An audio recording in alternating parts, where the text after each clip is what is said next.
মাহিমের কথা শুনে সানজিদা লজ্জায় মাটির নিচে চলে যেতে ইচ্ছে করছে। না পারছে এই পোলার লগে কথা বলতে, না পারছে ফোনটা কেটে দিতে। এক দুটানার মাঝে পড়ে আছে সে। মাহিম একা একাই বকবক করতে থাকে। সানজিদা শুধু অবাক হয়ে মাহিমের কথা শুনতে থাকে। মাহিমের আজাইরা বকবকগুলো শুনতে মজা লাগছে তার। মাহিম ছাড়া অন্য কেউ তার সামনে এমন আজাইরা বকবক করলে নির্ঘাত সে এক ধমক দিত। কিন্তু মাহিমের সব কিছুই তার ভালো লাগে। শুধু ভালো লাগে বললে ভুল হবে, অসম্ভব ভালো লাগে। সময়ের সাথে সাথে দুজন দুজনার গভীর থেকেও গভীর হতে থাকে। একজন যেন আর একজনকে ছাড়া বাঁচে না। একদিনও সানজিদার সাথে কথা না বলে মাহিম থাকতে পারে না। মাহিমের কেবল মনে হয় সানজিদার সাথে কথা না হলে তার নিঃশ্বাস এখানেই থেমে যাবে। প্রেম ভালোবাসায় সানজিদা আর মাহিমের কেটে যায় ৮টা মাস। এই দিনগুলো এমন কোনো দিন যায়নি যে সানজিদার সাথে মাহিম কথা বলেনি। কিভাবে এতগুলো দিন চলে গেলে কপৌ টের পেল না। এই দিনগুলোতে দুজন কেমন দুজনের জন্য পাগল হয়ে গেল। একজন আর একজনকে ছাড়া থাকতেই পারে না। সানজিদা মাহিমকে নিয়ে চিন্তা করতে থাকে। মাহিম বলে, আমি একাই কথা বলছি, তুমি তো কিছু বলো। আমি কি বলবো? তুমি বলো, আমি শুনি। এই হাট পাখিটা কি? তোমাকে দেখতে ইচ্ছে করছে এখন? এখন কেমনে সম্ভব? রাত কয়টা বাজে দেখেছ? দেখেছি, কিন্তু আমার যে খুব ইচ্ছে করছে। কি করব বলো না? আমি জানি না। তুমি চিন্তা করো, আমি খেয়ে আসি। আমার খুব খিদে লেগেছে। সানজিদা কথা বলে শেষ করতেই মাহিম বলে, আচ্ছা, আমরা তো স্কাইভেও একজন আর একজনকে দেখতে পারি। এটা মাথায় আগে আসেনি কেন? ওয়েট, আমি তোমাকে কল করছি। মাহিম কলটা কেটে দিয়ে সানজিদাকে ভিডিও কল করে। সানজিদা কলটা রিসিভ করে বলে, একটু পরে কথা বলি। আমার এখন খিদে লেগেছে। আমারও তো খিদে লেগেছে, তোমার থেকেও বেশি। তাহলে খাচ্ছ না কেন? কি করে খাবো? খাবার তো মোবাইলের ওপাশে। মাহিমের কথা শুনে সানজিদা অবাক হয়ে বলে, মানে কি? অনেক কিছু হাট পাখি। আমার এখন ইচ্ছে করছে তোমাকে একটু খেয়ে দেখতে। ছি, এসব কি কথা? মানুষ আবার মানুষকে কেমনে খায়? কাছে থাকলে দেখাতাম কেমনে খায়। চকলেটের মতো চেটেচুটে খায়, বুঝেছে? ছি ছি, আমি আর তোমার সাথে কথাই বলবো না।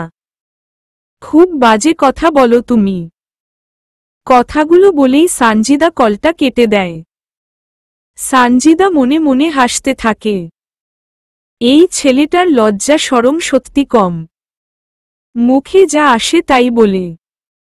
সানজিদা মোবাইলটা বিছানায় রেখে খাবার খেতে ডাইনিং টেবিলে চলে যায়। মাহিম বলে, যা বাবা, কলটা কেটে দিল। আমি কি এমন বললাম? আমার তো সত্যি এই মেয়েটাকে একটু ছুঁয়ে দেখতে ইচ্ছে করছে। মাহিম গাল দুটি ফলিয়ে বসে থাকে। ভিডিও কলে সানজিদাকে দেখেও তার ভালো লাগছিল। কিন্তু কলটা কেটে দিল কেন? অনলাইন এই মিডিয়াটা খারাপ না। মানুষ দূর থেকেও দূরে থাকলে একজন আর একজনকে দেখতে পারবে।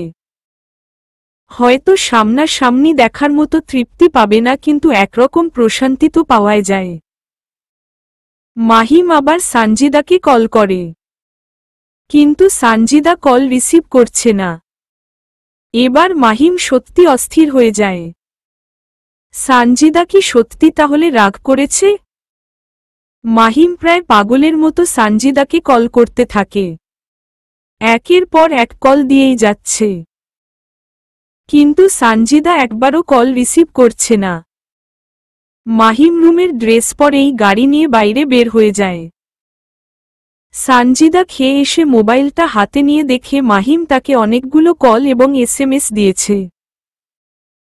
সানজিদা এসএমএসগুলো সিন করে দেখে একটায় লেখা, ফোন রিসিভ করছো না কেন সোনা পাখি, রাগ করেছ? আরেকটায় লিখা, সরি পাখি, রাগ করো না, আমি তো ফান করলাম। এরকম ছোট ছোট কয়েকটা এসএমএস দিয়েছে মাহিম। সানজিদা এসএমএসগুলো দেখে আরও হাসতে থাকে। সানজিদা মোবাইলটা রেখে ওয়াশরুমে গিয়ে ফ্রেশ হয়ে আসে। এমন সময় মোবাইলের রিংটোনটা আবার বেজে ওঠে। সানজিদা মোবাইলটা হাতে নিয়ে দেখে মাহিমের কল। সানজিদা কলটা রিসিভ করতেই মাহিম বলে, জান পাখি, প্লিজ একবার ছাদে আসো না। ছাদে আসবো মানে? কোনো ছাদে?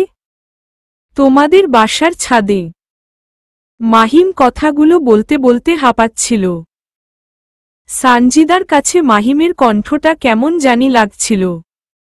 সানজিদা মাহিমের কাপা কাপা কণ্ঠ শুনে অনেকটা ঘাবড়ে গিয়ে বলে, কি হয়েছে তোমার? কণ্ঠটা এমন শোনাচ্ছে কেন? সানজিদার চোখ দিয়ে প্রায় পানি চলে আসে। সানজিদার কেন জানি মনে হচ্ছিল মাহিম খুবই কষ্টে আছে। না হলে কণ্ঠটা এমন শোনাবে কেন? মাহিমের কথাগুলোতে স্পষ্ট কষ্টের আভাস ছিল। মাহিম বলে, প্লিজ একটু ছাদে আসো না, প্লিজ প্লিজ। সানজিদা আর কোনো কথা না বলে মোবাইলটা বিছানায় ফেলে দিয়ে ছাদের দিকে দৌড়াতে থাকে। সানজিদা খুবই ভীতু একটা মেয়ে। সন্ধ্যার পরে কখনো সে ছাদে যায়নি, কিন্তু আজ তার অন্যদিকে নজর নেই। মাথার ভেতরে শুধু মাহিম আর মাহিম ঘরছে এখন। তার মন বলছে, মাহিমের কিছু একটা হয়েছে। আকাশটা আজ মেঘলা। চাঁদ, তারা কিছুই নেই আকাশে। ছাদটা সম্পূর্ণ অন্ধকার। ছাদের কিছুই দেখা যাচ্ছে না। সানজিদার এবার সত্যি ভয় লাগছে। সানজিদা আস্তে করে বলে, মাহিম। সানজিদা এক পা দুপা করে ছাদে হাঁটতে থাকে, কিন্তু মাহিমকে কোথাও দেখতে পারছে না। সানজিদা গিয়ে ছাদের লাইটটা জ্বেলে দিয়ে আবার ছাদে এসে মাহিম ছাদের রেলিংয়ে হাত দিয়ে ধরে দাঁড়িয়ে আছে। সানজিদা দৌড়ে গিয়ে মাহিমকে জড়িয়ে ধরে কান্না করতে থাকে। মাহিম সানজিদাকে বলে, কান্না করছো কেন? সানজিদা মাহিমকে আরেকটু শক্ত করে জড়িয়ে ধরে। তার কান্নার গতি আরও বাড়তে থাকে। মাহিম সানজিদার কান্না দেখে হতবাক হয়ে যায়। মাহিম সানজিদাকে নিজের দুই বাহুর মধ্যে আবদ্ধ করে নেয়। নিজের বুকের মাঝে শক্ত করে চেপে ধরে। কিন্তু তখনও সানজিদা কাঁদতেই থাকে। মাহিম সানজিদাকে নিজের বুক থেকে সরিয়ে সানজিদার চোখ দুটি মুছে দিয়ে বলে, এই পাগলি, এভাবে কাঁদছ কেন? কি হয়েছে বলো তো? সানজিদা নিজের কান্নাটা কিছুটা থামিয়ে বলে, তুমি ওই সময় এভাবে কথা বলছিলে কেন? কি হয়েছে তোমার? আমি খুব ভয় পেয়েছিলাম। কই, আমার তো কিছুই হয়নি। তাহলে কণ্ঠটা এমন শোনাচ্ছিল কেন? আসলে ছাদে উঠতে খুব কষ্ট হয়েছে। আমি হাঁপিয়ে গেছিলাম, তাই হয়তো কণ্ঠটা একটু অন্যরকম লেগেছে। সানজিদার এতক্ষণ খেয়ালেই ছিল না যে তারা তাদের বাসার ছাদে দাঁড়িয়ে আছে। সানজিদা বলে, তুমি ছাদে আসছো কি করে? কেন, পাইপ দিয়ে। সানজিদা চোখগুলো বড় বড় করে বলে, তুমি কি পাগল? এই রাত্রিবেলায় তুমি পাইপ দিয়ে ছাদে আসছো? যদি পড়ে যেতে তখন? মাহিম সানজিদার হাত ধরে টান দিয়ে একদম নিজের কাছে নিয়ে আসে। সানজিদার নাকটা চেপে ধরে বলে, আগে পাগল ছিলাম না, এখন হয়ে গেছি, সেটাও শুধুমাত্র আমার এই পাখিটার জন্য। মাহিমের কথা শুনে সানজিদা মাথা নিচু করে বলে, এত বড় রিস্ক নেওয়া তোমার ঠিক হয়নি, আর কখনো এমন করবা না। কি করব বলো? তুমি তো রাগ করে কল কেটে দিল। তোমাকে কতগুলো কল দিলাম, রিসিভও করছিলে না। আর আমার এই অবুঝ মন তো দিশেহারা হয়ে গেছিল আমার পাগলিটার সাথে কথা বলতে, তাকে দেখতে। আমার খুব খিদে লেগেছিল, তাই খেতে চলে গিয়েছিলাম। তখন এতবার কল করলে কিভাবে রিসিভ করব? সানজিদার কথা শুনে মাহিম সানজিদাকে আরেকটু শক্ত করে জড়িয়ে ধরে বলে, তার মানে আমার কথায় তুমি রাগ করনি, তাই তো? সানজিদা জোর করে নিজেকে মাহিমের থেকে ছাড়িয়ে নিয়ে বলে, না। মাহিম খুশিতে গদগদ হয়ে যায়। সে আবেগ আহ্লাদে সানজিদাকে পেছনে থেকে জড়িয়ে ধরে। মাহিমের ছোঁয়ায় সানজিদা চমকে ওঠে।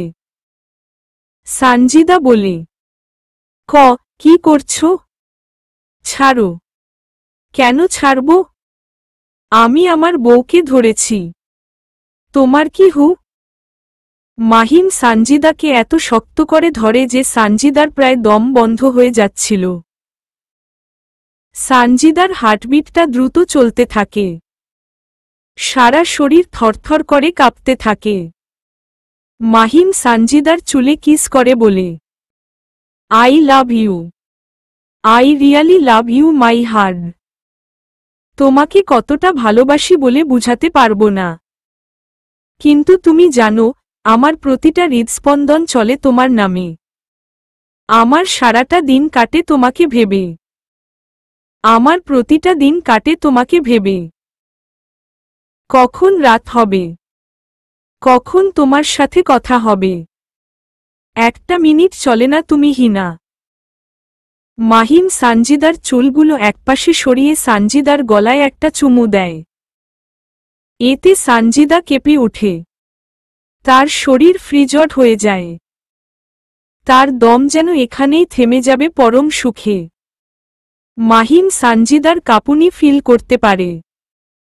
সে সানজিদাকে আরো শক্ত করে জড়িয়ে ধরে বলে, কবে তুমি সারা জীবনের জন্য আমার ঘরে আসবে জানপাখি? আমি তো আর ধৈর্য ধরে রাখতে পারছি না। সানজিদা মাহিমের হাতের উপর হাত রেখে চুপ করে মাথা নিচু করে রাখে।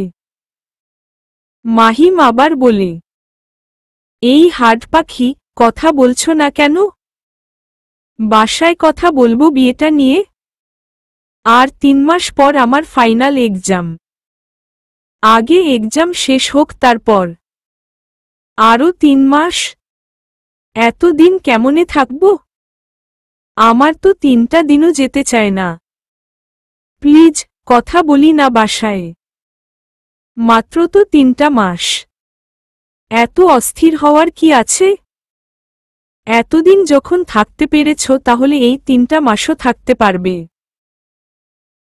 সানজিদার কথা শুনে মাহিম সানজিদাকে ছেড়ে দিয়ে একটু দূরে রাখা একটা চেয়ারে বসে মুখটা একদম কালো করে ফেলে। সানজিদা বুঝতে পারছে মাহিম কষ্ট পেয়েছে। মাহিমকে এভাবে দেখে সানজিদারও ভালো লাগছে না। সানজিদা মাহিমের কাছে এসে বলে, আমার কথায় রাগ করেছ? আমি রাগ করলেই কার কি? আমার কথা চিন্তা করার মতো কি কারো সময় আছে? পরীক্ষা কয়টা দিন বাকি? এই সময়টা তো পড়াশোনা নিয়ে বিজি থাকব। এখন বিয়েটা হলেও তো তোমাকে সময় দিতে পারবো না। তখন তোমার আরো বেশি খারাপ লাগবে। এখনো খারাপ লাগে। এভাবে কি থাকা যায় বলো?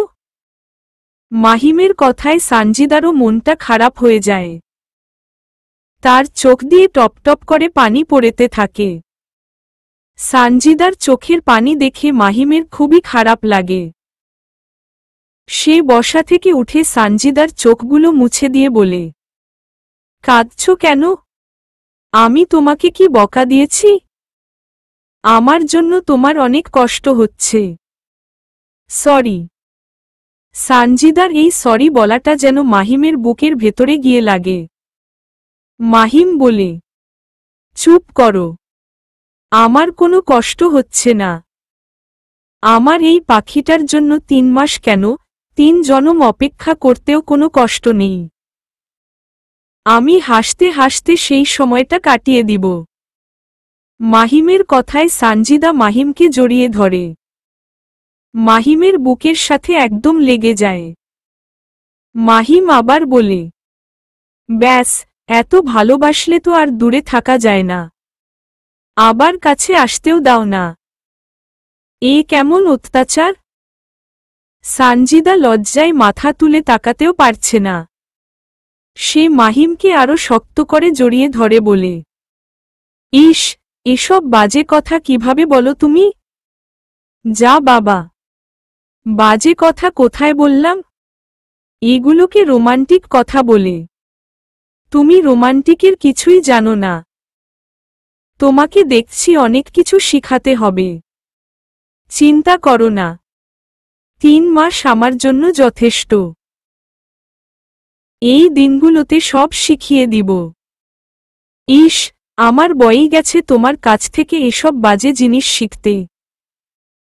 ছাদে সানজিদা আর মাহিমের খুনসুটি ভালোবাসার মাঝে হঠাৎ করেই বৃষ্টি শুরু হয়। সানজিদা মাহিমকে ছেড়ে একটু দূরে দাঁড়িয়ে আকাশের দিকে তাকায়।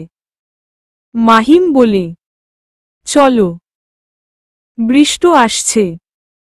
মাহিম সানজিদার হাত ধরে টান দিল। সানজিদা বলে, আমি ভিজব। ভিজবে মানে? এখন রাত। ভিজলে সর্দি লাগবে। চলো। না, একবার সর্দি লাগলে কিছু হবে না। কিন্তু আমি আজ ভিজবই। সাথে তুমিও ভিজবে। মাথা খারাপ? তুমি ভিজো, আমি ভেতরে গেলাম। মাহিম সানজিদাকে রেখে দরজার কাছে দাঁড়ায়। সানজিদা ওড়নাটা কোমরে পেঁচিয়ে হাত দুটি শূন্যে মেলে দিয়ে ভিজতে থাকে। বৃষ্টির পানিতে সানজিদার জামা কাপড় শরীরের সাথে লেপ্টে যায়। এভাবে সানজিদাকে এতটা সুন্দর আর আবেদনময়ী লাগছিল যে মাহিম এভাবে দূরে দাঁড়িয়ে থাকতে পারছে না। মাহিমও সানজিদার সাথে ভিজতে শুরু করে। সানজিদার ছাদে ঘুরতে ঘুরতে এসে মাহিমের সাথে ধাক্কা লাগে। সানজিদা দেখে মাহিম নেশা ভরা চোখে তার দিকে তাকিয়ে আছে। মাহিম সানজিদাকে ধরে দেয়ালের সাথে চেপে ধরে বলে, can I give you a kiss পাখি? মাহিমের কথায় সানজিদা হা করে তাকিয়ে থাকে। মাহিম সানজিদার নাকে নিজের নাক ঘষে বলে, নীরবতা কিন্তু সম্মতির লক্ষণ। আমি তাহলে, কথাটা বলে মাহিম সানজিদাকে একটা চোখ টিপ মারবে। সানজিদা লজ্জায় মাথা নিচু করে ফেলে। মাহিম ধীরে ধীরে সানজিদার একদম কাছে চলে আসে। সানজিদার গাল দুহাত দিয়ে চেপে ধরে। সানজিদা চোখ দুটি বন্ধ করে মাহিমের টি শার্ট কামছে ধরে। মুহূর্তেই মাহিম সানজিদার ঠোঁটে ডুব দেয়। মাহিম কতক্ষণ সানজিদার ঠোঁটের নেশায় আসক্ত ছিল কেউ জানে না। মাহিম সানজিদাকে ছেড়ে দিল, দুজনেই হাঁপাতে থাকে। সানজিদা দেয়ালে পিঠ ঠেকিয়ে জোরে জোর নিঃশ্বাস নিতে থাকে। এতক্ষণ বৃষ্টির পানিতে ভেজার কারণে দুজনেই কাঁপতে থাকে।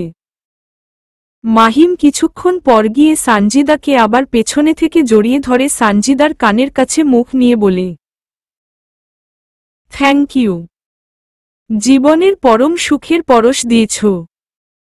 তুমি এখন যাও। অনেক রাত হয়েছে। আর একটু থাকি। প্লিজ, এখন যাও। আমার ঠান্ডা লাগছে। তোমার ঠান্ডা লাগছে আর আমার তো গরম লাগছে। বলেই মাহিম হাসতে থাকে। সানজিদা একটু রাগ হয়ে বলে, তুমি যাবে নাকি? আচ্ছা ম্যাডাম, যাচ্ছি। ওফ, একটু শান্তি দিল না। মাহিম সানজিদাকে ছেড়ে দিয়ে চলে যেতে গিয়েও আবার ফিরে আসে। সানজিদার কপালে একটা চুমু দিয়ে বলে, মনটা কেন জানি যেতে চাইছে না, ইচ্ছে করছে থেকে যাই। ঠিক আছে, তাহলে থেকেই যাও। সত্যি বলছো? না, মিথ্যে বলছি। মাহিম নাক ফুলিয়ে বলে, মিথ্যে বলার কি দরকার ছিল? আমি কি থাকব নাকি? মোটেও থাকব না। হুম। মাহিম চলে যেতে নিলে সানজিদা আবার মাহিমের হাত ধরে বলে, এদিক দিয়ে যেতে পারবে? আমার ভয় করছে। ভয় পাওয়ার কিছু নেই। তোমার হাজবেন্ড হলো বলিউডের হিরো, সে সব পারে। যাও, গিয়ে ফ্রেশ হও, গরম দুধ খাবে, তারপর কাঁথা গায়ে দিয়ে ঘুমিয়ে পড়বে, না হলে কিন্তু শরীরে জ্বর আসবে। সানজিদা মাহিমের হাত ছেড়ে দিয়ে দাঁড়িয়ে থাকে। মাহিম সানজিদার থেকে বিদায় নিয়ে আবার পাইপ ধরে নিচে নামতে যায়। বৃষ্টি হওয়ার কারণে সবকিছু পিচ্ছিল হয়ে থাকে। মাহিম যেই ছাদের পাঁচিল টপকে পাইপ ধরতে যাবে এমনি পা পিছলে একদম নিচে পড়ে যায়। সেটা দেখে সানজিদা দৌড়ে এসে নিচে থাকিয়ে দেখে মাহিমের দেহটা নিচে মাটিতে লুটিয়ে পড়ে আছে। মাহিমের সারা শরীর রক্তে রক্তে লাল হয়ে আছে। এই দৃশ্য দেখে সানজিদা মাহিম বলে জোরে এক চিৎকার দেয়। সানজিদার চিৎকারে সারা বিল্ডিং কেঁপে ওঠে। সানজিদা ছাদ থেকে দৌড়ে নিচে নেমে আসে। সানজিদার চিৎকার শুনে তার বাবা মা ভাই ড্রয়িং রুমে চলে আসে। তারা বুঝতে পারছে না চিৎকারটা কোথায় থেকে আসছে। তারা সবাই সানজিদার রুমের দিকে যেতে নিলে দেখে সানজিদা দৌড়ে আসছে। সারা শরীর ভেজা, জামা কাপড় থেকে পানি নিচে গড়িয়ে পড়ছে। সানজিদাকে এভাবে দেখে রেহেনা বেগম সানজিদার কাছে এসে সানজিদার বাহুতে ধরে বলে, কি হয়েছে? এভাবে চিৎকার করছিস কেন? আর এত রাতে ভিজলি কি করে? সানজিদা নিঃশ্বাসের উপর নিঃশ্বাস নিতে নিতে বলে, আম্মু, মাহিম। মাহিম? এখানে মাহিম কোথায়? সানজিদা কথা না বলে হাত দিয়ে বাইরে ইশারা করে এক দৌড়ে সে বাইরে বের হয়ে আসে। সানজিদার পেছনে পেছনে আব্দুর সাত্তার সাহেব, সাজিদ এবং রেহেনা বেগমও আসেন। সানজিদা দৌড়ে মাহিমের লাশের কাছে এসে দাঁড়ায়। মাহিমের নিথর দেহটা মাটিতে লুটিয়ে পড়ে আছে। দেহটা যেন মাটির সাথে মিশে গেছে। রক্তে রক্তে চারপাশ ঢেউ খেলছে। বৃষ্টির পানিতে কিছু রক্ত ভেসে যাচ্ছে। মাহিম একটুকুও নড়ছে না। মাথাটা প্রায় তেতলে গেছে। মাহিমকে এভাবে পড়ে থাকতে দেখে সানজিদার দুনিয়া এখানেই যেন থমকে যায়। সে থ হয়ে মাহিমের দেহটার দিকে অপলকে তাকিয়ে থাকে। তার চারপাশ অন্ধকার হয়ে আসে। মাথাটা পৃথিবীর সাথে ঘুরতে শুরু করে। সানজিদার দম যেন এখানে থেমে গেছে। সে নিঃশ্বাস নিতে পারছে না। সানজিদা আস্তে আস্তে চোখ দুটি বন্ধ করে ফেলে। সাথে সাথেই সে মাহিমের পাশে ধুম করে সে মাটিতে পড়ে যায়। কয়েকদিন পর সানজিদার জ্ঞান ফিরে। সে নিজেকে হাসপাতালের বেডে আবিষ্কার করে। সানজিদা চোখ খুলে দেখে তার পাশে তার মা, শাশুড়ি, ননদ, আরও অনেকেই দাঁড়িয়ে আছে। সানজিদার ব্রেনে এতটা চাপ পড়ে যে তার কিছুই মনে নেই। সেদিন সানজিদার বাবা মা সানজিদা এবং মাহিমকে হাসপাতালে অ্যাডমিট করায়। মাহিমের অবস্থা দেখে সানজিদা মারাত্মক আঘাত পায় এবং ব্রেনে চাপ পড়ে ফেলে কিছুদিনের জন্য সে শারীরিক এবং মানসিকভাবে অসুস্থ হয়ে থাকে। সানজিদা বেড থেকে উঠতে উঠতে বলে, আমি এখন কোথায়? মেয়ের জ্ঞান ফিরতে দেখে রেহানা বেগম যেন প্রাণ ফিরে পেলেন। তিনি সানজিদাকে ধরে বসিয়ে দেন। সানজিদা আধশোয়া হয়ে বসে। এখনো মাথা ভারী হয়ে আছে, আর কেমন জানি ঝিম ধরে আছে মাথাটা। সানজিদা মাথায় হাত দিয়ে আবার বলে, আমি কোথায়? আমার এমন লাগছে কেন? রেহেনা বেগম মেয়ের মাথায় হাত বুলিয়ে দিতে দিতে বললেন, তুই এখন হাসপাতালে। হাসপাতালে কেন? আমার কি হয়েছিল? সানজিদার কথা শুনে মরিয়ম বেগম শব্দ করে কান্না করতে থাকে। মরিয়ম বেগমকে কাঁদতে দেখে সানজিদার মাহিমের কথা মনে পড়ে যায়। সে এক লাফে সোজা হয়ে বসে বলে, আম্মু, মাহিম কোথায়? কি হলো? তোমরা কেউ কথা বলছো না কেন? মাহিম কোথায় আছে? কেমন আছে মাহিম? কেউ আমাকে বলো মাহিম কোথায়? সানজিদা পাগলের মতো হয়ে যায়। সে তাড়াতাড়ি বেড থেকে নেমে মরিয়ম বেগমের কাছে চলে আসে। সানজিদা মরিয়ম বেগমের হাত দুটি চেপে ধরে বলে, মা প্লিজ আপনি বলুন, মাহিম কোথায়? কেমন আছে ও? প্লিজ বলুন, প্লিজ মা বলুন। সানজিদার পাগলামি দেখে মরিয়ম বেগম আরো বেশি কান্না করতে করতে বলেন, আমার ছেলেটা ভালো নেই। ডাক্তাররাও কিছু বলতে পারছে না। এই কয়দিন ধরে চিকিৎসা করেও কোনো রকম উন্নতি হল না। মরিয়ম বেগমের কথা শুনে সানজিদা দুটি চোখ বড় বড় করে তাকিয়ে থেকে বলে, আমি মাহিমের কাছে যাব। মাহিম কোথায় আছে বলো, আমি মাহিমের কাছে যাব। রেহেনা বেগম সানজিদার হাত ধরে তাকে বেডের উপর বসিয়ে বলে, শান্ত হো, তুই অসুস্থ। এমন পাগলামি করলে তো আরো অসুস্থ হয়ে যাবি। আমি কেমনে শান্ত হব আম্মু? শুনছ না কি বলছে? মাহিম অসুস্থ। আমার মাহিম নাকি খুব অসুস্থ। আমার এখন মাহিমের পাশে থাকা উচিত। মাহিম আমার সাথে কথা না বললে অস্থির হয়ে যায়। কতদিন ধরে মাহিম আমার সাথে কথা বলে না। আমার এখন মাহিমের কাছে যাওয়া উচিত। কথাগুলো বলেই সানজিদা কেবিন থেকে বের হয়ে যায়।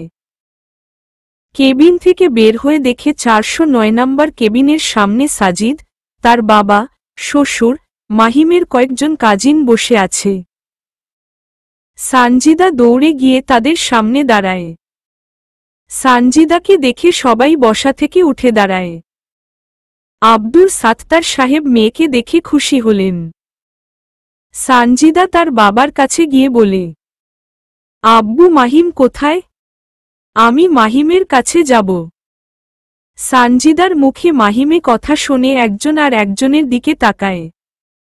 সানজিদা তার বাবার পাঞ্জাবি ধরে ঝাঁকি দিয়ে বলে, আব্বু প্লিজ বলো মাহিম কোথায় আছে?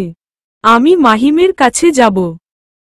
আব্দুল সাত্তার সাহেব মেয়ের মাথায় হাত বুলিয়ে দিয়ে বললেন, শান্ত হো, এখানে বসো। তোর শরীর এখনো ফুরবল। এমন পাগলামি করিস না, তাহলে আবার অসুস্থ হয়ে যাবি। এখন তোর সুস্থ থাকা উচিত। আমি মাহিমের কাছে যাব। আমাকে মাহিমের কাছে নিয়ে চলো। তোমরা কেন বুঝতে পারছো না আমার এখন মাহিমের কাছে যাওয়া খুব জরুরি? তোমরা কেন বলতে চাইছো না? প্লিজ বলো মাহিম কোথায় আছে? সানজিদার কথা শুনে আব্দুল সাত্তার সাহেব মাথা নিচু করে থাকে। সানজিদা বুঝতে পারছে তার বাবা কিছু বলতে চায় না। সানজিদা তার শ্বশুর মশাইয়ের কাছে গিয়ে বলে, বাবা, আপনিও বলবেন না কিছু? মাহিমের বাবা হাত দিয়ে ইশারা করে বলেন, 409 নাম্বার কেবিনে আছে। আমার ছেলেটা ভালো নেই রে মা। আমার ছেলেটা হয়তো আর কোনোদিনও এই পৃথিবীর আলো দেখতে পারবে না। তার অবস্থা খুবই খারাপ। এতদিন চিকিৎসা করেও কোনো উন্নতি হলো না। মাহিমের বাবা কান্না করতে করতে পাশে থাকা সিটে বসে পড়ে। সানজিদার চোখ দিয়ে টপ টপ করে পানি পড়তে থাকে। সানজিদা চোখের পানিটা মুছে বলে, মাহিমের কিছু হতে পারে না। আপনি এসব কথা একদম বলবেন না। আমি মাহিমের কিছু হতে দিব না। সানজিদা দৌড়ে কেবিনের ভেতরে ঢুকতে গেলে একজন নার্স বাধা দিয়ে বলে, আপনি এদিকে কোথায় যাচ্ছেন? আমি ভেতরে যাব। মাহিম, ভেতরে যাওয়া যাবে না। রোগীর অবস্থা খুবই খারাপ। আমাকে যেতে দিন প্লিজ। আমার ভেতরে যাওয়া খুব দরকার। আমি পাশে থাকলে মাহিম তাড়াতাড়ি সুস্থ হয়ে যাবে। সানজিদা নার্সকে খুব রিকোয়েস্ট করে, কিন্তু নার্স কিছুতেই সানজিদাকে ভেতরে যেতে দেবে না। সানজিদা রাগে নার্সকে উল্টাপাল্টা বলতে শুরু করে। আব্দুল সাত্তার সাহেব এবং মাহিমের বাবা সানজিদার কাছে গিয়ে বলেন, শান্ত হও মা, তুমি বাহিরে বসো। মাহিম একটু সুস্থ হলে প্রথমেই তোমাকে দেখতে দেওয়া হবে। না, আমি এখনই যাব। 409 নাম্বার কেবিনের সামনে সবাই এসে ভিড় করে। সানজিদা কারো কথা শুনতে রাজি না। সানজিদার পাগলামি যেন বাড়তেই থাকে। কেবিনের সামনে এত ভিড় দেখে একজন ডাক্তার এসে বলেন, কি হচ্ছে এখানে? রোগীর অবস্থা এমনিতেই অনেক খারাপ, তাই রোগীকে স্পেশাল কেবিনে রাখা হয়েছে। এখন সবাই যদি কেবিনের সামনে এসে চিল্লাফাল্লা শুরু করেন তাহলে তো রোগীর অবস্থা আরও খারাপ হবে। আপনাদের বলি বেশি লোক হাসপাতালে ভিড় করবেন না। তাহলে এখনো সবাই এখানে কি করছেন? ডাক্তারকে দেখে সানজিদা ডাক্তারের সামনে এসে বলে, স্যার আমি মাহিমের কাছে যাব। আমি মাহিমকে দেখতে চাই। সানজিদার কথা শুনে ডাক্তার সাহেব সানজিদাকে ভালো করে দেখে বলেন, উনি কে? আমার পুত্রবধূ। অহ, কিন্তু এই মুহূর্তে ভেতরে কেউ এলাও না। রোগীর এখন ফুল ট্রিটমেন্ট চলছে। রোগীর অবস্থা সিরিয়াস, বাঁচানো ক্রিটিক্যাল। এতদিন চিকিৎসা করানোর পরও কোনো উন্নতি করা যায়নি। প্লিজ ডাক্তার আমাকে ভেতরে যেতে দিন। আমাকে দেখলে মাহিম সুস্থ হয়ে যাবে। প্রথমত রোগী আপনাকে দেখতে পারবে না। রোগী স্বপনশ্লেষ। দ্বিতীয়ত আপনি যা বলছেন এসব আবেগের কথা। বাস্তবে তার কোনো অস্তিত্ব নেই। প্রেম ভালোবাসায় ছেলে মেয়েরা এমন অনেক ডায়ালগ দিয়ে থাকে। আমার কথা বিশ্বাস করুন ডাক্তার। আমি পাশে থাকলে মাহিমের ওষুধের থেকেও বেশি কাজ করবে। উনার কোনো সেন্স নেই। আপনার পাশে থাকা না থাকার উপলব্ধি কিভাবে করবে? উনি এখন আবেগের মাঝে নেই। উনি এখন বাস্তবতায় চরম পর্যায়ে আছেন। মৃত্যুর স্বাদ পাচ্ছেন। আপনি বরং বাহিরে অপেক্ষা করুন। উনার কোনো রকম উন্নতি হলে আমরা আপনাকে রোগীকে দেখার ব্যবস্থা করে দিব। ডাক্তার সাহেব কথাগুলো বলে চলে যেতে নিলে সানজিদা ফ্লোরে বসে ডাক্তারের সামনে হাত জোড় করে বলে, প্লিজ ডাক্তার, আমার মাহিমের কাছে যেতে দিন। মাহিমের সেন্স না থাকলেও ও আমার উপলব্ধি ঠিক টের পাবে। আমাকে একবার যেতে দিন। আমি কোনো কথা বলবো না। চুপ করে বসে থাকব। Please doctor please. কথাগুলো বলেই সানজিদা হাউমাউ করে কাঁদতে শুরু করে। ডাক্তার বাধ্য হয়ে সানজিদাকে কেবিনে ঢোকার পারমিশন দেন। সানজিদা যেন বিশ্ব জয় করে ফেলেছে। সে এক মুহূর্তও অপেক্ষা না করে মাহিমের কেবিনে প্রবেশ করে। কেবিনের ভেতরে ঢুকতে গিয়ে পাগুলো যেন আটকে যাচ্ছে সানজিদার। সামনে এগোতে তার কেন জানি ভয় লাগছে। সারা শরীর থরথর করে কাঁপছে। মনে হচ্ছে বুকের ভেতরে কেউ আঘাত করছে। সে আঘাতে রক্তক্ষরণ হচ্ছে না, তবে ভালোবাসা ক্ষরণ হচ্ছে।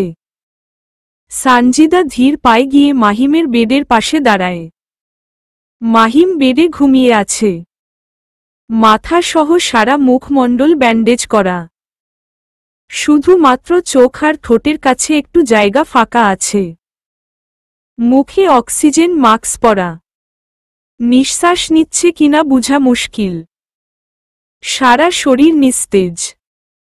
হাজারে হাজারে সূচ ঢুকানো হাতের শিরায় শিরায়, বুকের উপর। মাহিমের অবস্থা দেখে সানজিদার কলিজাটা ফেটে যায়। মুহূর্তেই বুকের ভেতরে চিনচিন ব্যথা ফিল হচ্ছে। নিঃশ্বাস ক্রমশ ভারী হয়ে যাচ্ছে। মনে হচ্ছে অদৃশ্য কিছু গলায় চেপে ধরেছে। শরীরের লোমকূপগুলো নাড়া দিয়ে উঠে সানজিদার। ভয়ার্ত কান্না ভেসে আসে সানজিদার ভেতর থেকে।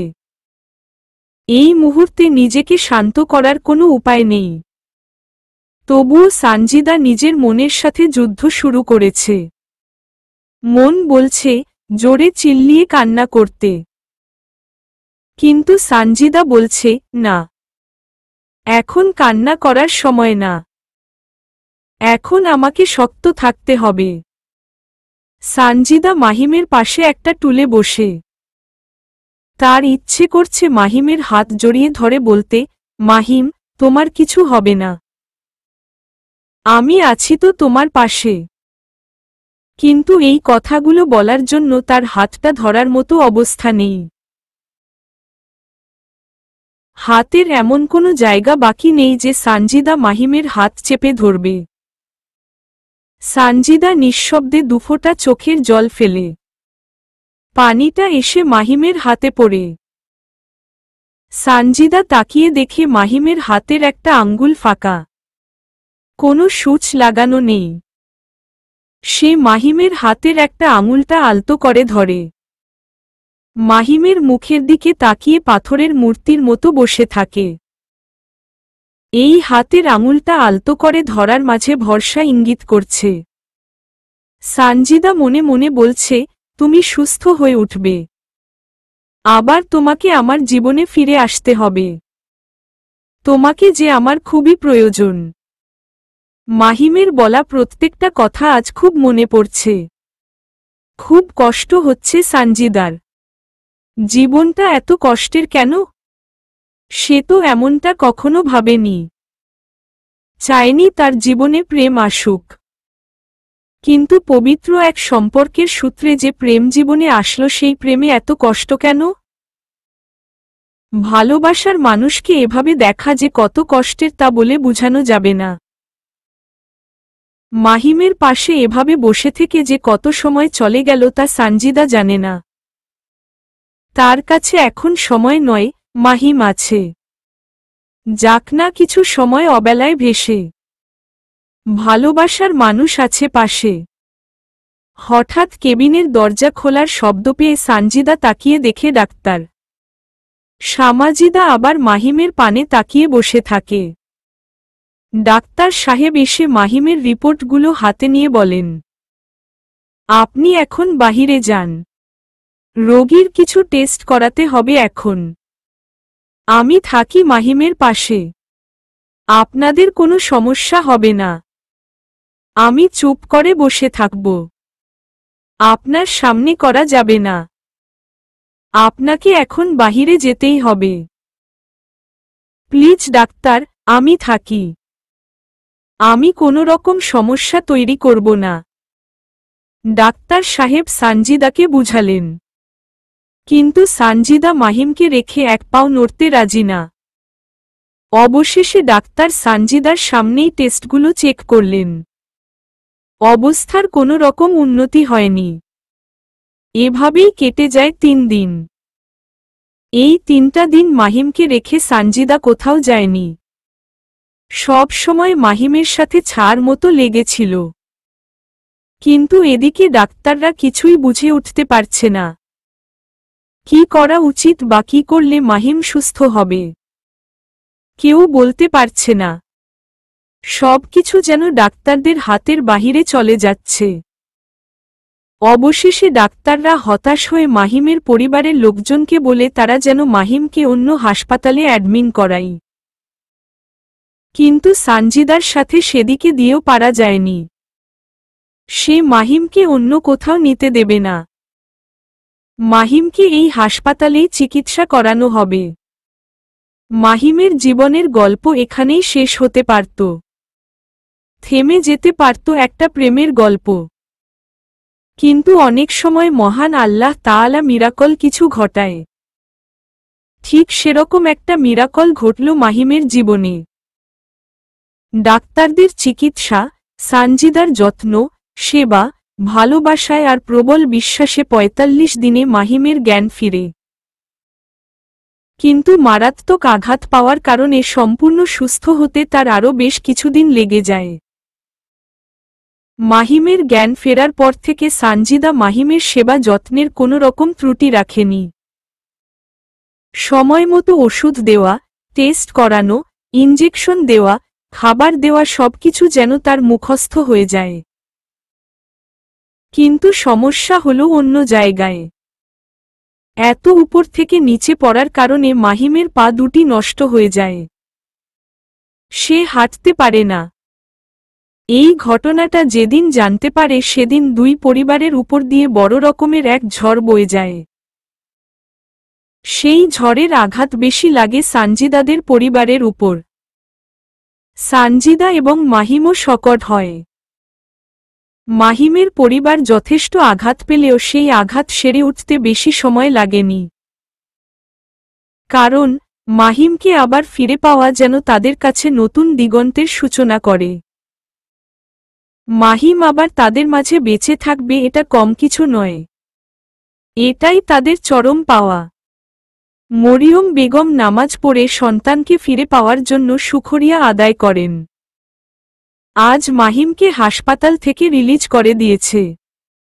মাহিম এখন সম্পূর্ণ সুস্থ। মাহিমের রিলিজের কথা শুনে মাহিম এবং সানজিদার পরিবারের সবাই উপস্থিত হয়েছে হাসপাতালে। মাহিম হুইলচেয়ারে বসে আছে। আব্দুল সাত্তার সাহেব সবাইকে উদ্দেশ্য করে বললেন, আমি আপনাদের সবাইকে কিছু বলতে চাই। মাহিমের বাবা আগ্রহ নিয়ে বললেন, জি ভাইজান, বলুন কি বলতে চান। আব্দুল সাত্তার সাহেব কিছুক্ষণ সময় নিয়ে বললেন, আমাদের সম্পর্ক এখানেই শেষ। এই সম্পর্কের সুতা ধরে আমরা আর এগিয়ে যেতে চাই না। আব্দুল সাত্তার সাহেবের কথা শুনে সবাই রীতিমতো শকট হয়। সানজিদা হা করে তার বাবার মুখের দিকে তাকিয়ে থাকে। মরিয়ম বেগম বলেন, আপনার কথা ঠিক বুঝলাম না, আরেকটু ক্লিয়ার করে বলুন। আপনার ছেলের সাথে আমি আমার মেয়ের বিয়ে দিতে চাই না। এই বিয়ে ক্যান্সেল। সানজিদা, মাহিম দুজনেই চমকে উঠে। মাহিমের পরিবারও এই বিষয়টা শুনে মারাত্মকভাবে শকট হয়। আব্দুল সাত্তার সাথে বাবার বললেন, আমি জানি আমি স্বার্থপরের মতো কথা বলছি, কিন্তু এছাড়া আমার কিছুই করার নেই। আমার একটাই মেয়ে, তার জীবনটা এভাবে নরকের দিকে ঠেলে দিতে পারি না। বাবার মুখে এসব কথা শুনে সানজিদা বলে, আব্বু তুমি এসব কি বলছো? তুমি এখন চুপ করে দাঁড়িয়ে থাকো, তোমার সাথে পরে কথা বলবো। মরিয়ম বেগম এগিয়ে এসে বললেন, ভাইজান, এসব কথা এখন আসছে কোথায় থেকে? এতদিন ধরে বিয়েটা ঠিক করা আছে। আমরা তো ভাবছি এই ২-১ মাসের ভেতরে ওদের বিয়েটা কমপ্লিট করে ফেলব। আর আমরা জানি আমার ছেলে এখন হাঁটতে পারে না। তাই বলে এই একটা দুঃসময়ে এসে আপনি এসব কথা বলবে? আমাদের ইচ্ছায় তো কিছু হয়নি। আমাকে ক্ষমা করবেন আপনারা। আমি আমার মেয়ের বিয়ে আপনার ছেলের সাথে দিতে পারবো না। আমার মেয়ের একটা ভবিষ্যৎ আছে। আমি নিজের হাতে তার ভবিষ্যৎ নষ্ট করতে পারি না। মাহিম এতক্ষণ ধরে চুপ করে শুনছে শুধু। সে কিছু বলছে না। মাহিমের বাবা বললেন, আমি কথা দিচ্ছি আপনার মেয়ে একটুকু অসুখী হবে না আমার ঘরে গিয়ে। আমরা নিজের মেয়ের মতো করে রাখব। তাছাড়া আমার সম্পত্তি কমতি নেই। আমার ছেলে আপনার মেয়েকে বিলাসবহুল জীবনেই উপহার দিতে পারবে। আমি জানি আপনি এটা নিয়েই চিন্তায় আছেন। বিলাসবহুল জীবনেই সবকিছু নয়। টাকা তো সবারই থাকে। আমি আপনার ছেলের সাথে আমার মেয়ের বিয়ে ঠিক করেছিলাম টাকা দেখে না। ছেলে দেখে পছন্দ হয়েছিল বলেই বিয়েতে মতো দিয়েছিলাম। এখন যদি আপনার ছেলের সাথে বিয়ে দেই তাহলে আমি আত্মীয় স্বজনের সামনে মুখ তুলে তাকাতে পারব না। সবাই আমার দিকে আঙ্গুল তুলবে, বলবি টাকার কাছে মেয়েকে বিক্রি করে দিয়েছি। আর আমার মেয়েই বা তার বন্ধু বান্ধবকে কি দেখাবে? তার হাসবেন্ডের দুটি পা নেই, হুইলচেয়ারে বসে চলাচল করে। আমাকে আপনারা ক্ষমা করুন। আমার পক্ষে এই বিয়েটা আর দেওয়া সম্ভব নয়। মাহিমের পরিবারের লোকজন হতবাক হয়ে গেলেন। সানজিদা মাহিমের পেছনে দাঁড়িয়েছিল। সে তার বাবার কাছে এসে বলে, আব্বু, এই বিয়েটা করতে আমার কোনো আপত্তি নেই। আর কে কি বলল এসবের দ্বার আমি দাঁড়ি না। আমি মাহিমকেই বিয়ে করব। ওর দুটো পা কেন, মাহিম যদি বিছানা থেকে উঠতে না পারত তবুও আমি মাহিমকেই বিয়ে করতাম। কারণ আমি মাহিমকে ভালোবাসি। তাছাড়া বিয়েটা তুমি নিজেই ঠিক করেছিলে। সেদিন একবারও আমার মতামত জানার প্রয়োজন মনে করনি। তাহলে এতদিন পর বিয়ে না হওয়ার কথা উঠছে কেন? যখন তোমার বন্ধু বান্ধব মাহিমকে দেখে হাসাহাসি কানাকানি করবে তখন তুমি কি করবে?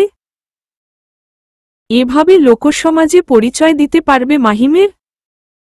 আব্বু, মাহিমের পরিচয় আমি কারো কাছে দিব না। কেউ যদি জানতে চায় তখন আমি বলবো আমি মাহিমের অর্ধাঙ্গিনী। আমার পরিচয় মাহিমকে নিতে হবে না। মাহিমের পরিচয়টা আমি নিতে চাই। তুমি পাগল হয়ে গেছো। আবেগে জীবন চলে না। বিয়ের পরে আর এসব আবেগ কাজ করবে না। তখন বাস্তবতার সম্মুখীন হবে। তখন এই ছেলের সাথে থাকতে চাইবে না। প্রত্যেক মানুষের কিছু চাওয়া পাওয়া থাকে। আর সব চাওয়া পাওয়া টাকা দিয়ে পাওয়া যায় না। আব্বু প্লিজ, তুমি এসব কথা বলো না। এই অন্যায়।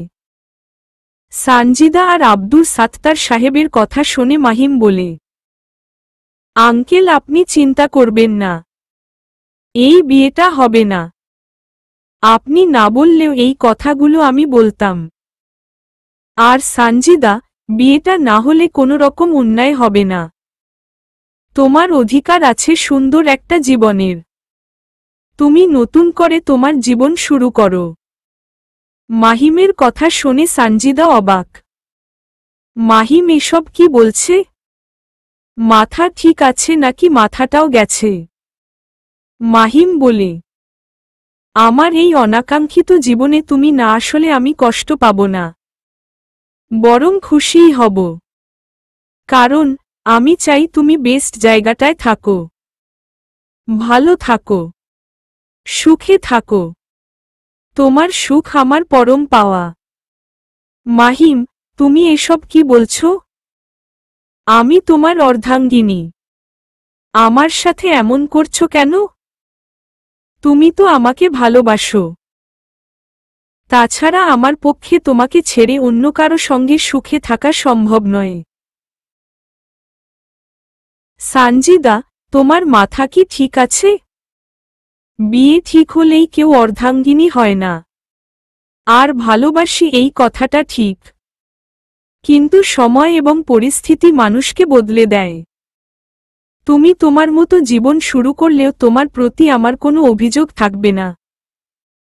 ভালো যদি বেশেই থাকো তাহলে এভাবে দূরে সরিয়ে দিচ্ছ কেন?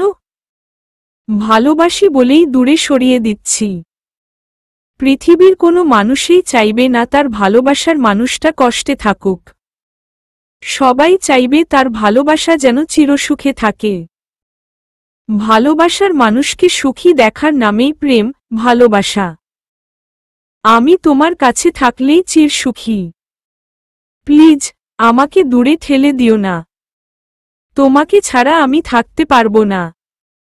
সানজিদার কথা শুনে মরিয়ম বেগম বলেন, এই মেয়েটা নিজে যখন তোর সাথে থাকতে চাইছে তাহলে তুই না করছিস কেন?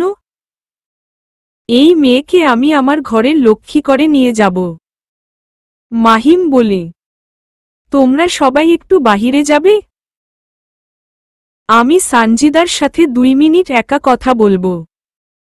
আর আঙ্কেল আপনি চিন্তা করবেন না, আমি সানজিদার ভালোই চাই। আপনি নিজের পছন্দ মতো ছেলে দেখুন। সানজিদা বিয়ে করবে। মাহিমের কথা শুনে একে একে সবাই রুম থেকে বের হয়ে যায়। সানজিদা ধুম করে মাহিমের সামনে ফ্লোরে বসে পড়ে। সানজিদা বলে, আমাকে তোমার বুকে জায়গা দিতে না পারলেও তোমার পায়ে জায়গা দেও। আমি তোমাকে ছাড়া নিজেকে কল্পনা করতে পারি না। দেখো আঙ্কেল কিন্তু ঠিক কথাই বলেছে। টাকা দিয়ে মানুষ সব আশা স্বপ্ন পূরণ করতে পারে না। আমি জীবনে তোমাকে দুঃখ ছাড়া কিছুই দিতে পারবো না। পারবো না তোমাকে নিয়ে বৃষ্টিবিলাস করতে। পারবো না তোমাকে কোলে নিয়ে কিছুক্ষণ হাঁটতে। পারবো না কোনো পার্টিতে গিয়ে হাতে হাত রেখে কাপল ডান্স করতে। তোমার জীবনের অনেক স্বপ্নই অপূর্ণ থেকে যাবে। বৃষ্টিবিলাস না করতে পারলেও সমস্যা নেই।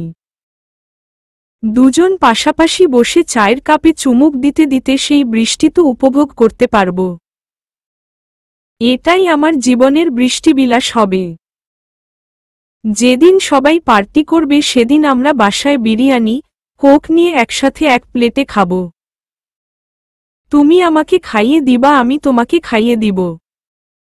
এটা একটা পার্টির থেকেও এনজয়েবল হবে। আমার জীবনের সেরা পার্টি হবে। আমি সব মানিয়ে নেব। শুধু তুমি কথা দাও আমাকে দূরে সরিয়ে দেবে না। এসব এখন বললেও বিয়ের পরে এগুলো মেনে নিতে ভীষণ কষ্ট হবে রে পাগলি। যখন অনলাইনে ফ্রেন্ডদের দেখবে তার হাজবেন্ড নিয়ে অনেক জায়গায় ঘুরছে আনন্দ করছে তখন তোমাকে নীরবে কাঁদতে হবে। তুমি ফিরে যাও। তোমার জন্য শুভকামনা রইল।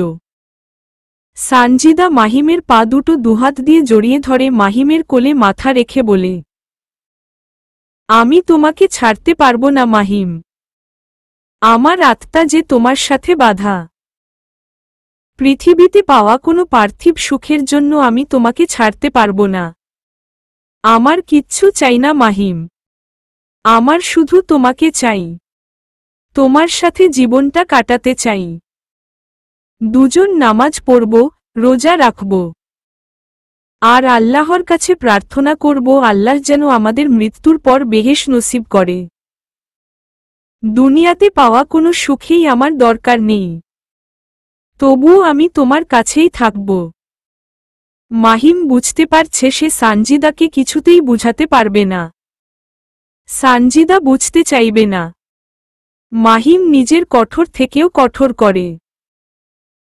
সানজিদার হাত নিজের পা থেকে ছাড়িয়ে সানজিদাকে ধাক্কা দিয়ে দূরে ফেলে দেয়। মাহিম বলে, আবেগ সব সময় কাজে লাগে না। মুখে অনেক কিছুই বলা যায়, বাস্তবে সেগুলো খুবই কঠিন। আর তুমি আমার সাথে থাকবে কি? আমি তোমাকে নিজের সাথে রাখব না। আমি আমার জীবনে তোমাকে চাই না। বুঝতে পারছো? যাও, নিজের যেভাবে ইচ্ছে সেভাবে লাইফ লিড করো। আমার কাছে আসবে না। ভুল করেও আসবে না। মাহিমের কথা শুনে সানজিদা হা করে মাহিমের দিকে তাকিয়ে থাকে। এ কি সেই মাহিম যে তার সাথে একদিন কথা না বলে থাকতে পারত না? এ কি সেই মাহিম যে সানজিদাকে পাওয়ার জন্য দিন রাতভর পাগলামি করত? সানজিদার চোখ দিয়ে পানি গড়িয়ে পড়ে। সানজিদা বলে, তুমি এমনটা বলতে পারো না মাহিম। তোমাকে ছাড়া আমার জীবন শূন্য। আমি কিছুতেই তোমার জায়গায় অন্য কাউকে বসাতে পারবো না। সানজিদা হাউমাউ করে কাঁদতে শুরু করে। মাহিম হুইলচেয়ারটা চালিয়ে বাহিরে বের হয়ে আসে। কিছুক্ষণ কান্না করার পর সানজিদাও বাইরে এসে দেখে মাহিমের পরিবারের কোনো লোকজন নেই। তার বাবা, মা, ভাই বাইরে বসে আছে। সানজিদা কিছু না বলে নিজের বাসার দিকে রওনা দেয়। সে তার পরিবারের কারো সাথেই কথা বলেনি। কেটে যায় 3টা মাস। আজ সানজিদার পরীক্ষা শেষ। এই 3 মাসে মাহিম একদিনও সানজিদার সাথে কথা বলেনি। এমনকি মাহিমের পরিবারের কেউ সানজিদা বা তার পরিবারের কারো সাথেই কোনো রকম যোগাযোগ করেনি। এই প্রতিটা রাত সানজিদা মাহিমকে খুবই মিস করত। অনেকবার ইচ্ছে হয়েছে মাহিমকে একবার কল করতে, কিন্তু নিজেকে নানাভাবে বুঝিয়েছে সে। অনেকদিন রাত কেটেছে মাহিমের সাথে কথা বলা কিছু রেকর্ড শুনে। অনেক মুহূর্ত কেটেছে মাহিমের সাথে কাটানো কিছু আনন্দ মুহূর্তের ছবি দেখে। সানজিদা মাহিমের ছবির সাথে অনেক কথা বলে। মাঝে মাঝে পড়ার টেবিলে বসে চিন্তা করেছে, পাগলটা এখন কি করছে? আমাকে ছাড়া কেমন আছে? আমার সাথে কথা না বললে যার একটা রাতও কাটত না, আজ কি করে তার দিনকাল কাটছে? ভালে আছে তো মাহিম? সুখে আছে? আচ্ছা, মাহিম কি আমাকে আগের মতো মিস করে? আগের মতোই ভালোবাসে? বাসে, কিন্তু প্রকাশ করতে চায় না তো। রাতেই না সানজিদার চোখ ভিজেছে কষ্টমাখানো পানিতে। রাবেয়া বেগম সানজিদার রুমে এসে দেখেন সানজিদা নিজের কাপড়চোপড় একটা লাগেজে গুছাচ্ছে। রাবেয়া বেগম সানজিদার পাশে দাঁড়িয়ে বলেন, কি রে, তুই কি কোথাও যাচ্ছিস? কোথায় যাচ্ছিস? আর আমাদের তো আগে বলিসনি আজ কোথাও যাবি। আগে বলার প্রয়োজন মনে করিনি, তাই বলিনি। এসব কি রকম কথা? ইদানিং দেখি তুই আমাদের সাথে ভালোভাবে কথা বলিস না।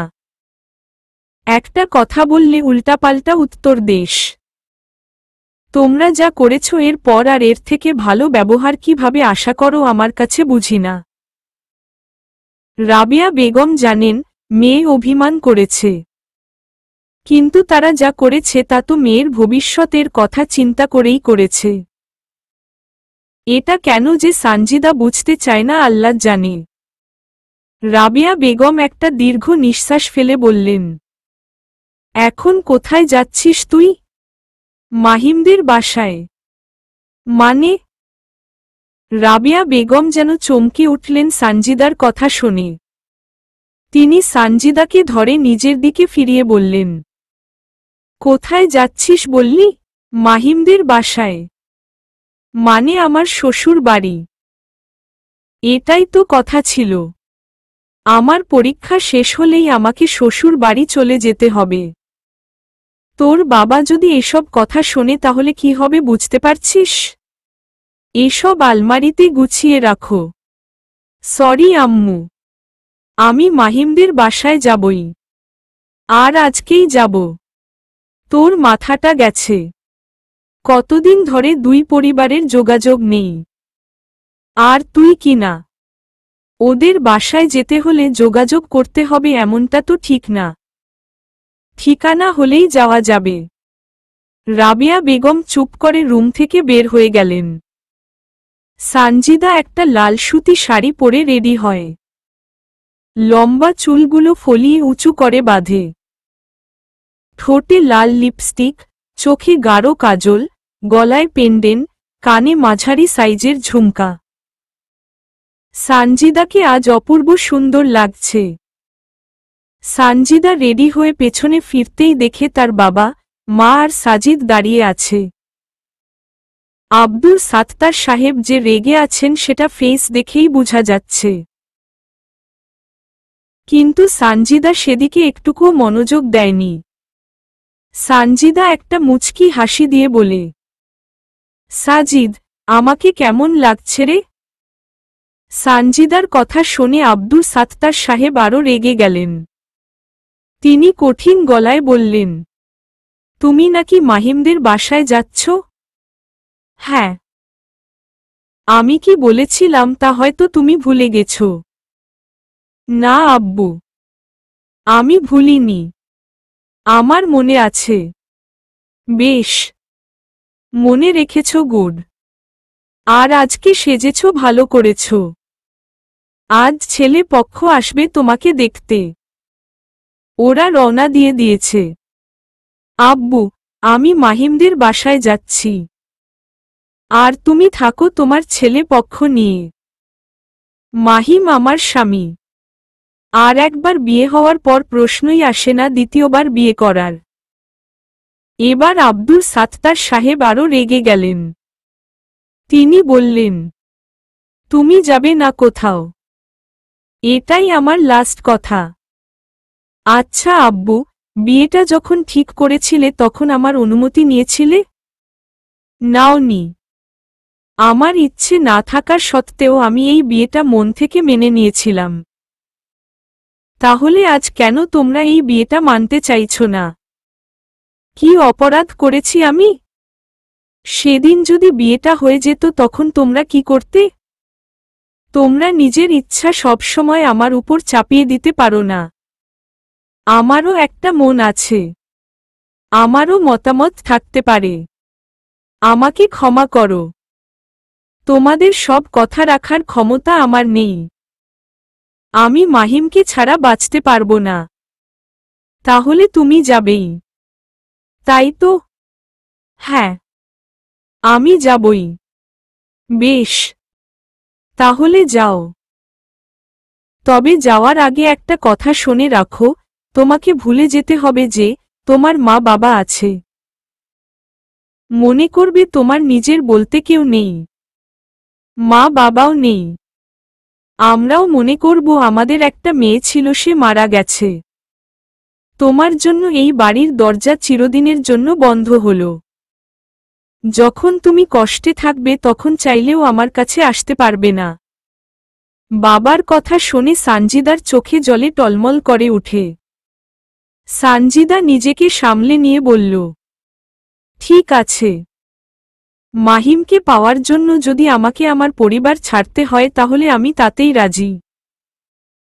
মাকে দেখো, আমি বুঝার পর থেকে 3-4 বার মামার বাড়ি যেতে দেখেছি। তিনি সংসার নিয়ে এত ব্যস্ত যে ভুলেই গেছেন তারও একটা পরিবার ছিল। আমি না হয় সেটা শুরু থেকেই মনে করব। তোমরা ভালো থেকো। আব্দুল সাত্তার সাহেব সানজিদার রুম থেকে বের হয়ে গেলেন। রাবেয়া বেগম সানজিদার মাথায় হাত বুলিয়ে বললেন, লোকটাকে আর অপমান করিস না।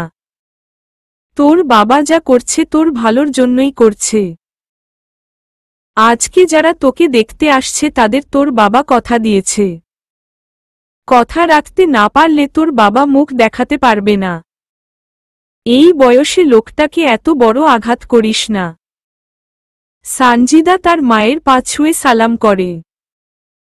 তারপর বলে, কথা তো মাহিমকেও দিয়েছিল।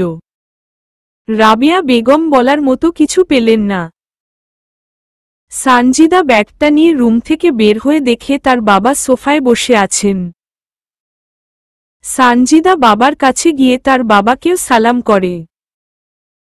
আব্দুল সাত্তার সাহেব অন্যদিকে মুখ ঘুরিয়ে নেয়। সানজিদা বলে, সবাই ভালো থেকো। একজন আরেকজনের খেয়াল রেখো।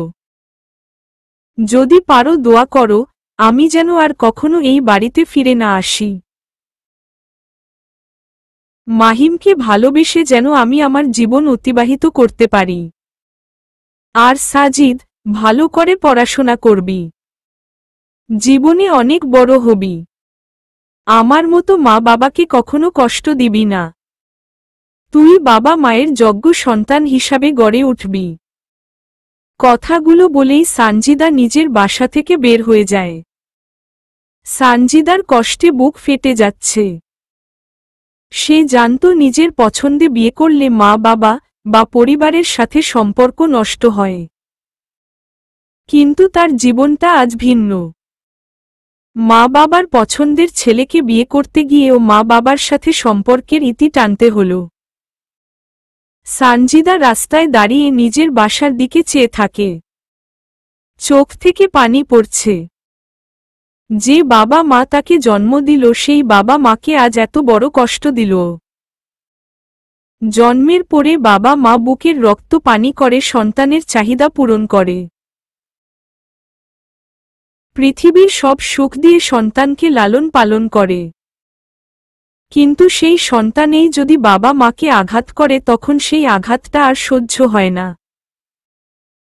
সানজিদা রাস্তার পাশে ফুটপাতের উঁচু জায়গায় বসে কান্না করতে থাকে আর বলতে থাকে, হে প্রভু, আমার মতো সন্তান যেন আর কোনো বাবা মায়ের না হয়।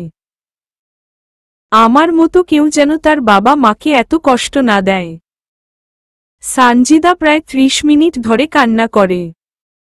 কান্না করার ফলে নিজেকে কিছুটা হালকা লাগে।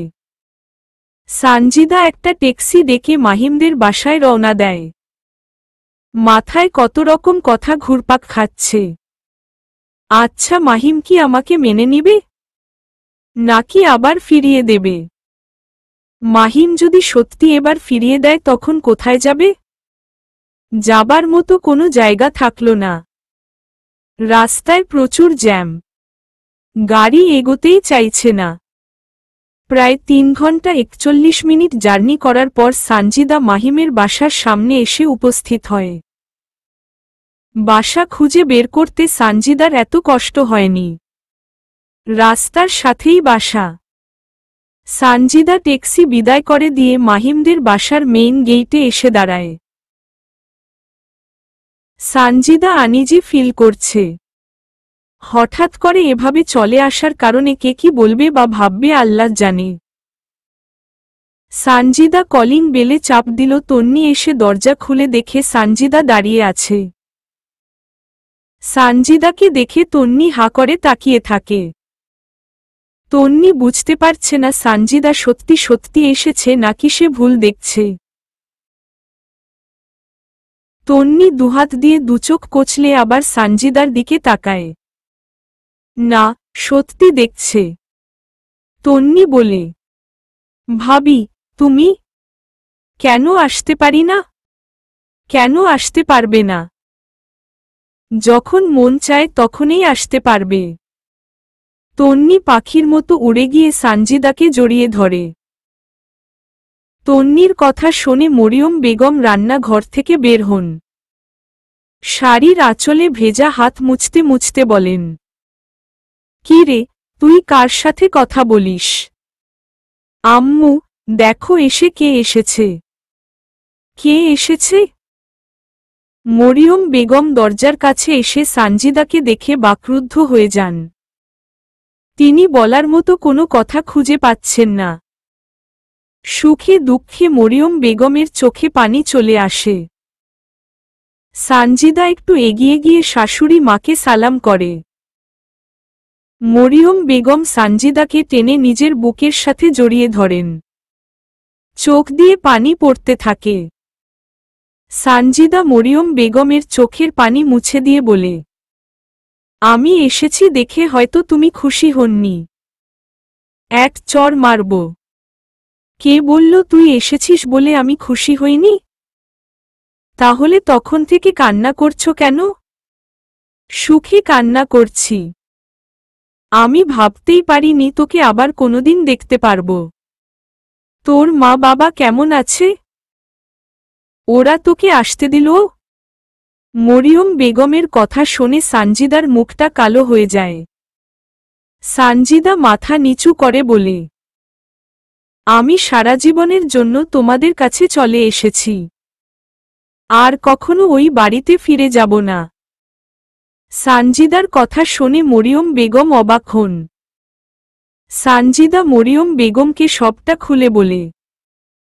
মরিয়ম বেগম হতবাক হয়ে সোফায় বসে পড়েন। সানজিদা মরিয়ম বেগমকে বলে, মা, তুমি কি আমাকে তোমার কাছে থাকতে দিবে না? কি বলছিস তুই? থাকতে দিব না কেন? তোর মতো লক্ষ্মী মেয়েকে সারা জীবন বুকে আগলে রাখব। তুই আমার কাছেই থাকবি এখন থেকে। তোর জন্য আমার ছেলেটা কত কষ্ট পাচ্ছে। তোকে আমার ছেলেটা বড্ড বেশি ভালোবাসে, কিন্তু মুখ ফুটে বলতে পারে না। তোকে ফিরিয়ে দিয়ে কত কেঁদেছে, কত কষ্ট পেয়েছে, কিন্তু একটি বারো মুখে স্বীকার করেনি। তোর অপেক্ষায় এখনো আছে। মাহিমের কথা শুনে সানজিদা অস্থির হয়ে যায়। তার ইচ্ছে করছে এখনই মাহিমকে গিয়ে জড়িয়ে ধরতে। সানজিদা আর মরিয়ম বেগম কথা বলছে। এমন সময় তন্নি যায় মাহিমের রুমে। মাহিম বসে বই পড়ছে। তন্নি গিয়ে মাহিমের হাত থেকে বইটা কেড়ে নেয়। মাহিম বলে, বইটা নিলি কেন? দরকার আছে। তোর জন্য একটা গুড নিউজ আছে।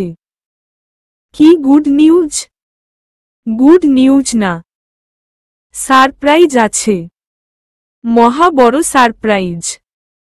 মাত্র বললি গুড নিউজ, আবার এখন বলছিস সারপ্রাইজ। এত কথা বাড়াচ্ছিস কেন? চলতো। গুড নিউজ সারপ্রাইজ দুইটাই। এখন বাইরে চল, তাহলেই বুঝবি। তন্নি মাহিমকে জোর করে বাইরে নিয়ে আসে। ড্রয়িং রুমে মরিয়ম বেগমের সাথে বসেছিল। তন্নির কথা শুনে সানজিদা তন্নির দিকে তাকিয়ে দেখে তন্নির সাথে মাহিমও। সানজিদা মাহিমকে দেখে দাঁড়িয়ে যায়। মাহিমও বড় রকমের চমক পায়। সে সানজিদাকে নিজের বাসায় দেখবে কল্পনাও করেনি, তাও আবার এমন বউয়ের সাজে। মাহিমের কলিজা ফেটে যাচ্ছে। সানজিদা ঠিক আগের মতোই আছে। এই 3 মাসে তার কোনো রকম পরিবর্তন হয়নি, তবে গায়ের রংটা আগের মতো এত উজ্জ্বল লাগছে না, কিছুটা ড্যাম হয়ে গেছে। এত কিছুর পর আজ সানজিদাকে স্বর্গের পরীর মতো লাগছে। মাহিম অপলকে সানজিদার দিকে তাকিয়ে থাকে। সানজিদাও মাহিমকে দেখতে থাকে। মাহিমকে চেনাই যাচ্ছে না। চেহারার অনেক পরিবর্তন। গাল ভর্তি এলোমেলো দাড়ি, শরীর শুকিয়ে গেছে, গায়ের রং চকলেট কালার হয়ে গেছে, চোখগুলো যেন ভেতরে বসে গেছে। আগের মাহিম আর এখনের মাহিমের মাঝে যেন আকাশ পাতাল পার্থক্য। সানজিদার কান্না চলে আসে। কতটা কষ্টে থাকলে একজন মানুষের এমন করুণ পরিণতি হতে পারে। সানজিদা জানে মাহিম তাকে পাগলের মতো ভালোবাসে। শুধুমাত্র তার সুখের জন্যই মাহিম সেদিন এমন সিদ্ধান্ত নিয়েছিল। তার সুখের কথা চিন্তা করতে গিয়ে মাহিম ভুলেই গেছিল সানজিদার সুখ দুঃখ সব মাহিমের কাছেই। সানজিদা মাহিমের কাছে এগিয়ে আসে।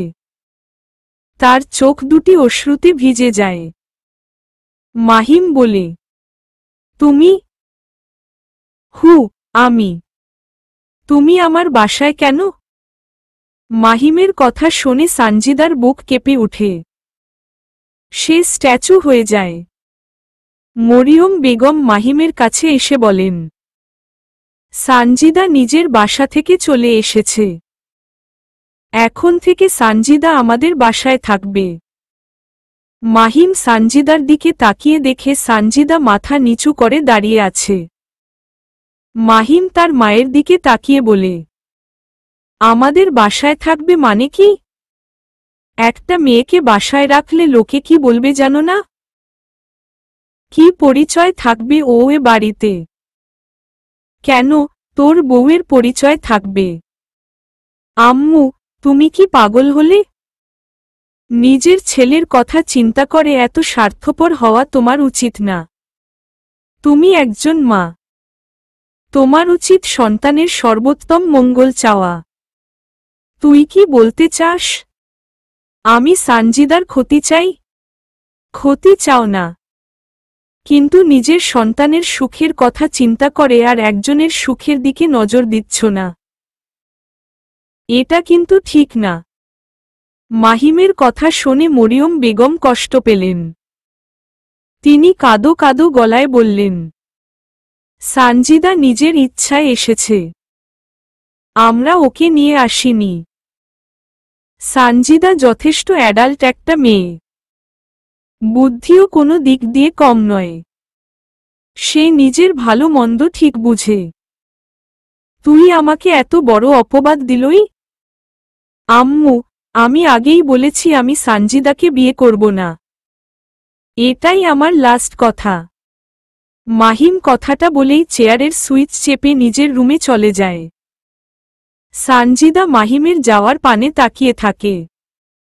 এই লোকটা এত কঠিন, পারল এভাবে মুখের উপর এত কঠিন কঠিন কথা বলতে? তার ভালোবাসার কোনো মূল্য নেই?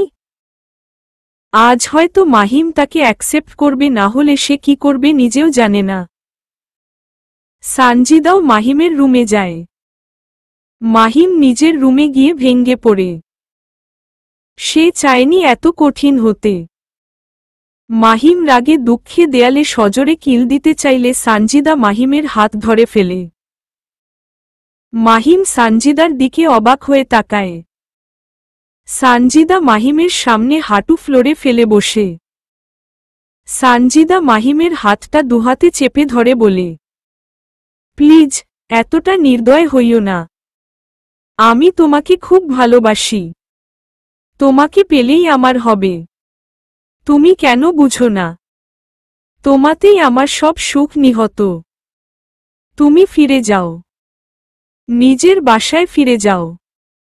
আমাকে যত তাড়াতাড়ি ভুলতে পারবে তোমার জন্য ততই মঙ্গল।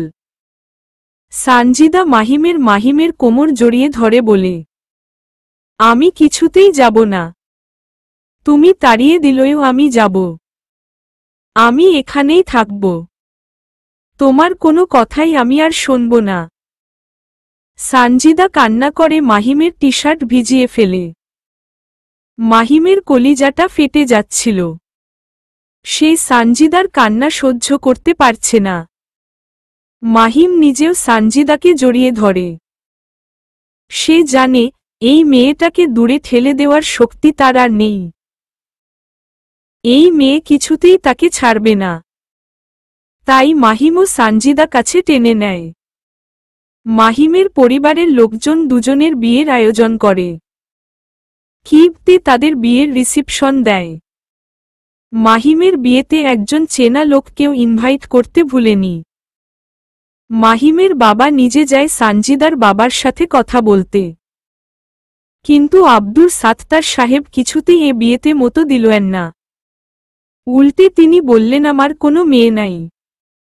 মাহিমের বাবাও সেদিন হতাশ হয়ে ফিরে এসেছিলেন। অবশেষে সানজিদার পরিবার ছাড়াই ধুমধাম করে করে তাদের বিয়ে হয়। মাহিম সানজিদার বিবাহিত জীবনের আজ 1.5 বছর কেটে যায়। এই 1.5 বছরে সানজিদা মাহিমের সব রকম খেয়াল রেখেছে। সানজিদা শুধু পারেনি নিজের পা দুটি মাহিমকে দিয়ে দিতে। প্রেম, ভালোবাসা কম ছিল না। কোনোদিন ঝগড়া হয়নি। বরং যতদিন যেত তাদের ভালোবাসার পরিমাণ ততই বাড়ত। সানজিদা সংসারের সব দায়িত্ব নিজের কাঁধে তুলে নেয়। সব কাজ নিজের হাতে করে। মাহিমও সানজিদাকে হেল্প করেছে। দুষ্টু মিষ্টি ভালোবাসায় তাদের সংসার ভরপুর। আজ সানজিদা রেড, হ্যাঁ সানজিদা মা হবে। সবাই এখন হাসপাতালে। সানজিদাকে ওটিতে নিবে। মাহিম সানজিদার ডান হাত চেপে ধরে কাঁদছে। সানজিদা ব্যথায় অস্থির। কিন্তু মাহিমটার সামনে সে কাঁদতেও পারছে না। পাগলটা যে নিজেই ভাউ ভাউ করে কাঁদছে। কিছুতেই তাকে বুঝানো যাচ্ছে না।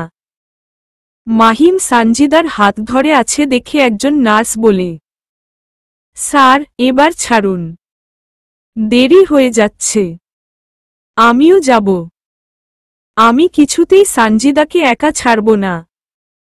কিছুতেই ছাড়ব না। কি করছো মাহিম? ছোটদের মতো এমন কেউ করে? আমার কিছু হবে না। আমি আবার ফিরে আসব। সত্যি ফিরে আসবে তো? সত্যি। তোমার কিছু হলে আমি বাঁচব না। আমি মরেই যাব। সানজিদা মাহিমের ঠোঁটে আঙ্গুল দিয়ে চেপে ধরে বলে, এসব কি কথা? আর একবার যদি এসব বাজে কথা বলো তাহলে কিন্তু খবর আছে।